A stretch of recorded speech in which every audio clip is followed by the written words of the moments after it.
कैकेयी कहती है कि मंथरा, तुम्हें पता नहीं, जब मैं स्नान करके और भगवान की पूजा करती हूँ तो पूजा करने के बदले एक ही वरदान मांगती हूँ भगवान से कि हे परमात्मा, मेरा अगला जन्म हो तो राम जी ही मेरे और सीता मेरी बहू और राम जी मेरे बेटे बन करके आए।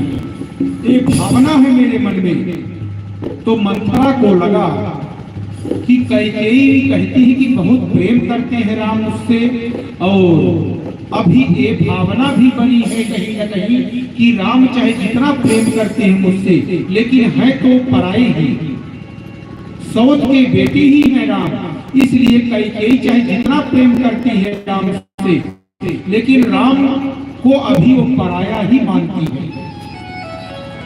तो मंथरा ने कहा कि कैसे तुमको पता लगा देवी कि राम तुमसे सर्वाधिक प्रेम करते हैं?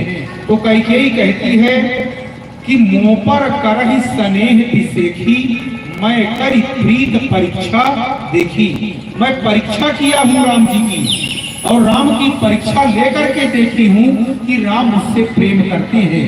मंथरा ने सोचा कि कोई किसी की परीक्षा तब लेता है जब सामने वाले के ऊपर संदेह हो। जब किसी के ऊपर संदेह होता है तब उसकी परीक्षा ली जाती है। तो इसका मतलब है कि राम के प्रेम पर कैकेयी ने कभी न कभी जो है संदेह हुआ होगा। इसलिए आज कैकेयी जी ने राम जी की परीक्षा ली। लेकिन कैकेयी ने कहा, देवी आप नहीं जानती, कमल जो होता है उसका पोषण सूर्य भगवान से होता है। सूर्य जब खिलता है तो कमल भी खिल जाता है। भानु कमल कुल पोषणहारा, वही कमल सूर्य को देख करके खिल जाता है। लेकिन क्यों खिलता है? इसलिए कि तालाब में पानी है तब खिलता है, और अगर तालाब का पानी सूख गया तो वही कमल को वही सूर्य जला करके और राख बना देता है, राख का ढेर बना देता है। इसलिए जब तक आप महाराज दशरथ की सुरक्षा में हैं तब तक राम आपसे प्रेम करते हैं, और अगर महाराज दशरथ की सुरक्षा हट गई आपकी तरफ से तो राम आपसे कोई प्रेम नहीं करेंगे। इसलिए महारानी मेरी बात मानो, और महाराज दशरथ जो राम को युवराज पद देने वाले हैं उसको आप किसी न किसी तरह से रुकवाओ, उसको आप रुकवा दो। और महारानी कैकेयी को तरह तरह की बातें बता करके और यहाँ वहाँ की पाठ्य पढ़ा करके और कैकेयी को तैयार कर दिया, राम के विरुद्ध भड़का दिया मंथरा ने। जो महारानी कैकेयी राम से इतना प्रेम करती हैं उसको राम के विरुद्ध भड़का दिया महारानी कैकेयी को मंथरा ने। किसी ने पूछा कि कैकेयी कैसे बिगड़ गई, कैसे मंथरा की बुद्धि में पड़ गई? तो तुलसीदास जी कहते हैं, को न कुसंगत पाए नसाई। कुसंगति में पड़ करके कौन नहीं बिगड़ जाता है, क्योंकि रहाई न नीच मते चतुराई। इसलिए आज महारानी कैकेयी ने कहा, मंथरा तुम जैसा कहोगी मैं वैसा ही करने के लिए तैयार हूँ। अच्छा, इसके पहले क्या हुआ कि जब राम जी का जन्म हुआ, एक कथा जो बीच में है उसको भी आपके समक्ष रख रहा हूँ, उसे भी आप श्रवण कर लीजिए। तब जो है महारानी कैकेयी और राम का प्रेम का जो अंतर एक जो दिखाई दे रहा है वो अंतर नहीं रह जाएगा। जब राम जी थोड़े छोटे थे तो पतंग उड़ा रहे थे, और राम जी से सदैव कैकेयी महारानी प्रेम करती रही। उतना प्रेम ना कौशल्या जी से राम ने किया, ना सुमित्रा जी से किया, जितना प्रेम महारानी कैकेयी से राम जी ने किया। तो एक दिन की बात है, पतंग उड़ाते उड़ाते राम जी के हाथ से वह पतंग छूट गई, और छूट करके उसकी डोरी कैकेयी के महल में जाकर के फंस गई वो पतंग। जब वो पतंग फंस गई तो राम जी धीरे धीरे गए और देखा कि महारानी कैकेयी शांत भाव से बैठी हुई है। तो राम जी की तरफ पीठ है कैकेयी जी का, और राम जी दूसरी तरफ कैकेयी का मुख है। तो राम जी ने विचार किया अयोध्यापुरी में कि महारानी कैकेयी ही एक ऐसे मेरी माँ है जो मेरी मन की काम करेगी और किसी में हिम्मत नहीं है। तो इसलिए राम जी ने क्या किया, उस पतंग को नहीं निकाला और पतंग को ना निकाल करके और जा करके महारानी कैकेयी के दोनों नेत्र राम जी ने बंद कर दिए पीछे से। अब दोनों नेत्र जब बंद कर लिए तो कैकेयी ने कहा कि कौन हो मेरे नेत्र बंद करने वाले, तो खोलो मेरे नेत्र। लेकिन राम जी ने नेत्र नहीं खोला।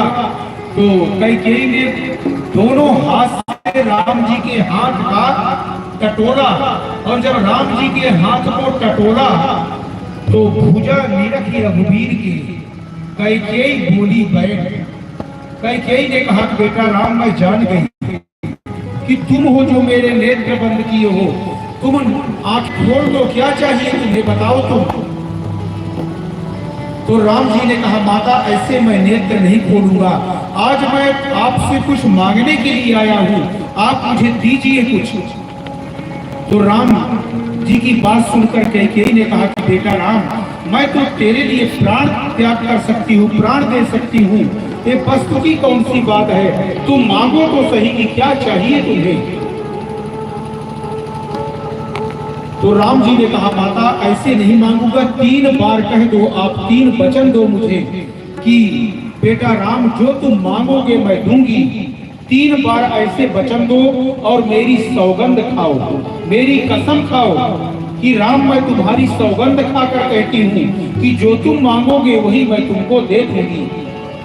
तो कैकेयी ने कहा कि बेटा राम मैं 3 बार सौगंध खाती हूँ तुम्हारी, मैं दूंगी तुम्हें वो वरदान चाहे जो तुम मांगोगे।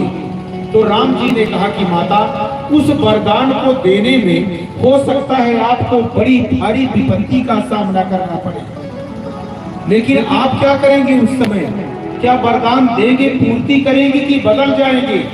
तो बोले बेटा राम एक क्षत्राणी का जवान है, वचन है, बेटा राम तुमसे मैंने प्रेम किया है, नाटक नहीं किया है। इसलिए एक बार महारानी कैकेयी ने कह दिया कि मैं दूंगी, तो चाहे सारी अयोध्यापुरी मेरे खिलाफ हो जाए, सारी दुनिया मेरे विपरीत हो जाए, लेकिन मैं तुमको वो वरदान पूरा दे करके रहूंगी। तो राम जी ने कहा कि माता ठीक है, मैं आपके दोनों नेत्र खोल रहा हूं। और राम जी ने दोनों नेत्र महारानी कैकेयी के खोल दिए और जाकर के राम जी कैकेयी जी के सामने बैठ गए। और जब सामने बैठ गए तो महारानी कैकेयी ने राम जी के हाथों को पकड़ लिया और एक हाथ से राम जी के गाल पे थपकी लगाते हुए और कैकेयी ने मुस्कुराते हुए अपने बेटे राम से कहा, बोले राम क्या मांग रहा है बेटा, बता तो मुझे सही, तुमने इतना 3 बार वचन लिया, 3 बार अपनी कसम खिलाई, तो मांगना क्या है तुम्हें मुझसे, मांगो तो सही, क्या चाहिए तुम्हें मुझसे। तो आज राम जी ने जब देखा महारानी कैकेयी की ओर तो राम जी के नेत्रों में आंसू भर आए, राम जी के नेत्रों से आंसू छलकने लगे और राम जी रोने लगे। कैकेयी को और शंका हुई और कैकेयी ने राम जी को हाथ पकड़ करके हिलाया, बोले राम बोलो तो बेटा क्या मांगना है तुम्हें, क्या चाहिए तुम्हें। तो राम जी ने उत्तर दिया और रोते हुए कंठ से महारानी कैकेयी से कहा कि मां भरत ही गति दीजिए मोहित तपोवन राज, देहु मातु वरदान यहाँ होए सकल सुर काजे। बोले माता मुझे आप जो है 14 वर्ष के लिए बर्बाद कीजिए, 14 वर्ष के लिए मुझे बन दीजिए और अपने बेटे भरत को आप राजगद्दी पर बिठाइए।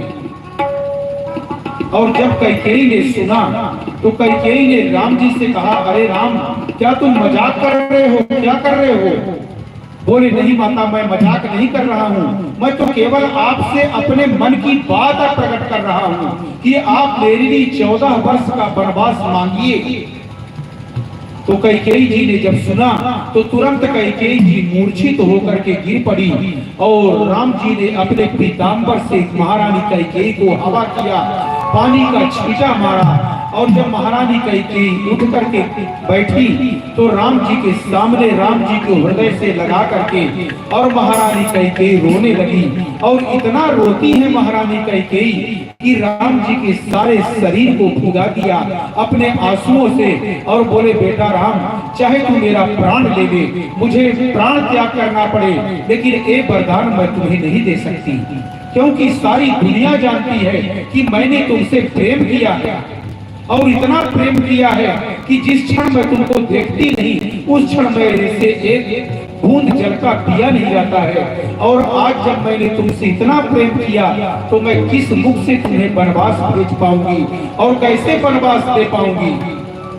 तो राम जी ने कहा माता तुम एक छत्राणी हो और छत्राणियां जो जवान दे देती हैं उसे पूरा करती है, चाहे भले उनका प्राण चला जाए। और फिर ये तो रघुवंश की मर्यादा है कि रघुकुल रीति सदा चली आई, प्राण जाए पर बचन न जाई।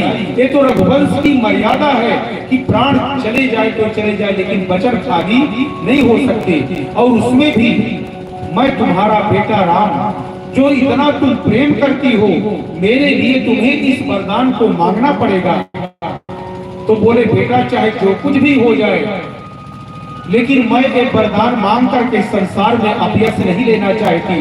सारी दुनिया मुझे गाली देगी और सारी दुनिया मुझे जो है गिरी हुई नजर से देखेगी। और एक ऐसा अवसर है देखिए कि आपको युवराज पद मिलने वाला है और मैं जो है राज गद्दी अपने बेटे को मांग करके तुम्हारे लिए 14 वर्ष का वनवास मांगता हूं।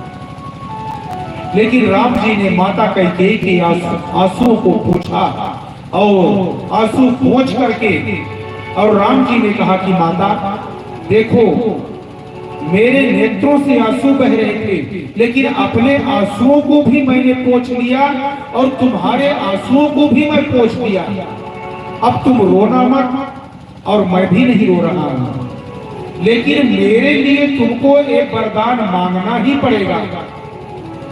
चाहे और इस वरदान को मांगने में, इस वरदान को पूरा करने में तुम्हें इतना बड़ा परीक्षा देनी होगी कि कई अग्नि परीक्षा से बढ़कर के कठिन परीक्षा होगी। राम ने कहा, महारानी कैकेयी ने कहा बेटा कितनी कड़ी परीक्षा देनी होगी मुझे।